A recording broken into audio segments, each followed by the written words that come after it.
I want to talk to you about the basic geometry of good impact in golf and in other sports. The reason impact snap has been so successful is because when used, it puts you in a correct, repeatable impact every time. The geometry would be that of a lowercase letter y. When you connect the golf club to the lead arm and to the trail arm, you'll see a lowercase letter y intact at impact.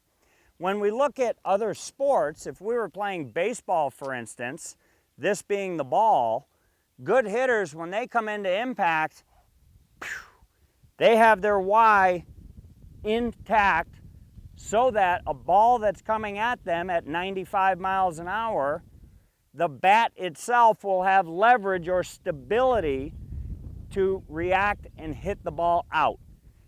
If I'm holding the golf club in a weak fashion where the club can move inside my hand, that will not stabilize the shaft at impact.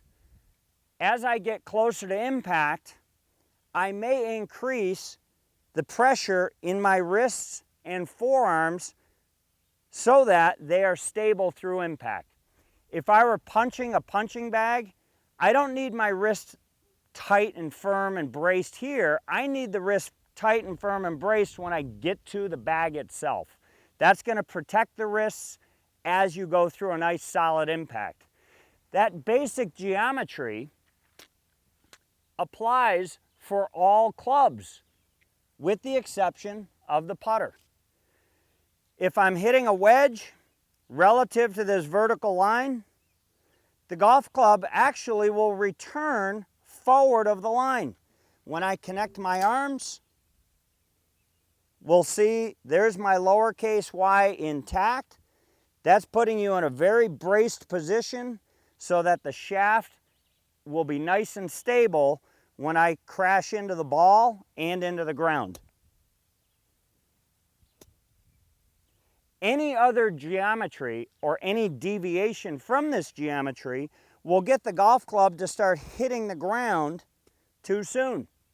The hands, when they return with a ball on the ground, the hands actually have to return a good 5 to 7 inches past the ball in order for the club to hit the ground past the ball.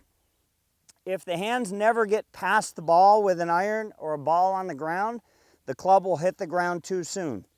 Any deviation of this geometry, so if I'm bending my wrists, if I'm rolling my wrists, the club will start to hit the ground too soon.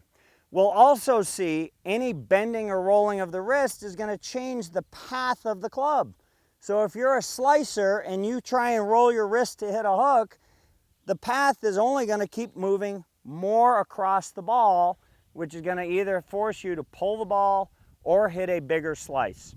A lot of people ask us, is the impact snap also for the driver? And I say yes.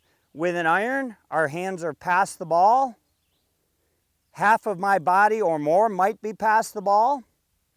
With a driver, because we've changed ball position, ball being outside the inside of the left heel, I'm already preset behind the ball. When I return, the one change in your body, which we'll talk about in your axis, there'll be a little more tilt to the right, and that affords us the opportunity for this powerful geometry and an upward launching movement. So we look for the change in a slight tilt more to the right with a driver so that I can swing up on it. We also change the ball position to accommodate that. When I'm hitting an iron on the ground, ball position can be neutral in the middle or slightly forward, but the goal here is for the hands to actually drive past the ball so that I create and maintain that geometry. When practicing, I like hitting harder pitch shots where we stop and check for your lowercase y pointing at your ball target line. That'd be a very effective way of practicing good, hard, compressed shots.